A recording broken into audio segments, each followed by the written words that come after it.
Bonjour, très chers frères et sœurs. Nous sommes en train de continuer vraiment sur ce sujet. On ne se marie pas à cause de l'amour.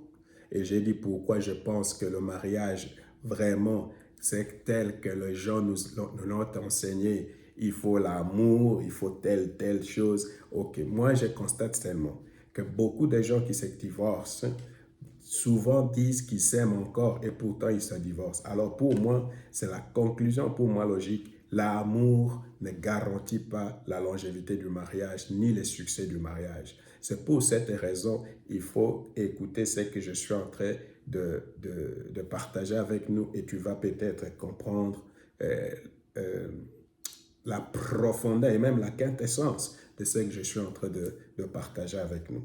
Alors maintenant, là, je venais de lire Matthieu chapitre 19, verset 8.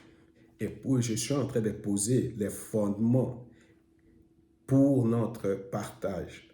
Mais en posant les fondements, je suis aussi en train de répondre à la question pourquoi il y a peu de mariage dans nos églises? Pourquoi les frères et les sœurs ne se marient plus dans nos églises? Quel est le problème?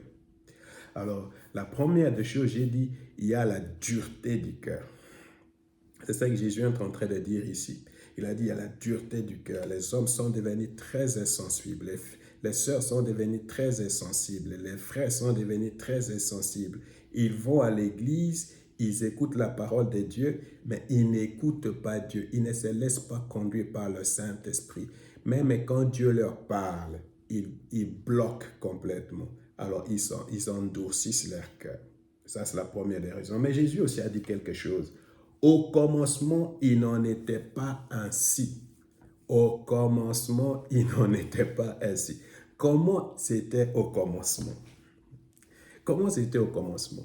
Alors, d'abord, au commencement, ça veut dire que quand Jésus parle du commencement, ça veut dire qu'il est en train de se mettre dans les temps, dans le contexte. Il s'est dit, mais avant, dans les temps, quand Dieu a institué le mariage, c'était pas comme ça. Mais maintenant, à cause des changements culturels, à cause des, de mixage des cultures, à cause, tout cela a commencé, les temps ont changé, nos cultures ont changé, nos valeurs ont changé. Alors nous laissons maintenant influencer par autre chose, mais avant, ce n'était pas comme ça. Alors comment c'était avant? Avant, c'est quand vous lisez la Bible dans Genèse chapitre 2, la Bible dit Adam était en train de dormir et Dieu a vu qu'Adam était seul. C'est Dieu qui a dit il n'est pas bon que l'homme soit seul. Il n'est pas, c'est Dieu lui qui dit ça. Il n'est pas bon. Donc Dieu a vu qu'Adam était seul et il a dit il n'est pas bon. Alors qu'est-ce qu'il a dit là? Quand il dit il n'est pas bon, il amène en même temps Ève vers Adam. Vous comprenez que la même formulation, tu vas la trouver aussi dans Exode chapitre 2, ouais, je pense chapitre 2, où il a dit Dieu a vu la souffrance, alors il a envoyé Moïse. Alors vous voyez, c'est Dieu qui donne, c'est Dieu qui envoie, c'est Dieu qui donne la femme, c'est Dieu qui donne l'homme, c'est Dieu qui met les gens ensemble. Alors souvent, quand nous allons à l'église, et régulièrement nous sommes à l'église, je me pose la question, mais comment Dieu ne peut pas, vraiment dans une même église, toi un chrétien, moi un chrétien, mais Dieu, c'est comme s'il ne voit rien. Je ne comprends pas. Est-ce que c'est Dieu qui est devenu aveugle ou c'est nous qui avons un problème? Alors, au commencement, c'était comme ça. Alors, qu'est-ce qui a changé? Ce qui a changé, et c'est pour cette raison que nos cœurs sont aussi devenus durs, c'est qu'il y a beaucoup plus l'influence du monde. Nous sommes beaucoup plus influencés par le monde que par la parole de Dieu. Nous sommes influencés par la culture autour de nous que par la parole de Dieu. Ce que nous oublions, c'est que dans le royaume de Dieu, les choses sont autrement que dans le monde. D'abord, dans le royaume de Dieu, il n'y a pas de divorce. Et dans le royaume de Dieu, il y a des critères. Dieu lui-même a écrit vraiment le texte, le scénario, comment les choses vont se dérouler pour chacun de vous. Dieu a écrit cela. Dieu a un plan pour chacun de nous. Dieu a un destin. Dieu a écrit cela.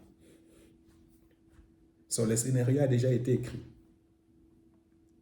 Mais le problème, c'est quoi? Nous, les acteurs, nous ne voulons pas jouer le rôle. Pourquoi nous ne voulons pas jouer notre partition? Parce que nous sommes influencés par le monde. Alors, si nous voulons vraiment, complètement, vivre beaucoup de mariages dans les églises, nous devons combattre l'influence du monde dans nos vies. C'est quoi le monde? C'est ce que je vais maintenant, après ceci, je vais expliquer tout cela pour que nous comprenions pourquoi il y a peu de mariages dans nos églises. Parce que nous sommes influencés par le monde. Nous sommes influencés par la culture qui n'est pas la culture du royaume, qui n'est pas les lois du royaume. Et tout cela a de l'emprise. Quelqu'un a dit, le bateau dans l'eau, il n'y a pas de problème. Mais l'eau dans le bateau, il y a les dangers. Quelqu'un aussi dit, l'église dans le monde, il n'y a pas de problème. Mais le monde dans l'église, c'est la destruction. Et c'est ça le problème. Il y a beaucoup plus du monde dans l'église qu'il y a de l'église dans le monde. Et c'est pour cette raison qu'il y a peu de mariages dans nos églises. Alors, je vais maintenant définir ce qu'est le monde. Quelles sont les influences que le monde a sur nous et pourquoi cela empêche qu'il y ait beaucoup de mariages dans nos églises. Que le Seigneur te bénisse. Frère, je pense, la question que tu dois te poser maintenant est de savoir, est-ce que je suis influencé beaucoup plus par le Saint-Esprit? Est-ce que je suis influencé beaucoup plus par la parole de Dieu? Est-ce que je suis influencé beaucoup plus par Jésus-Christ que par le monde? Qu'est-ce qui m'influence le plus? Le monde ou la parole de Dieu? Le monde ou le Saint-Esprit? Le monde ou Jésus-Christ?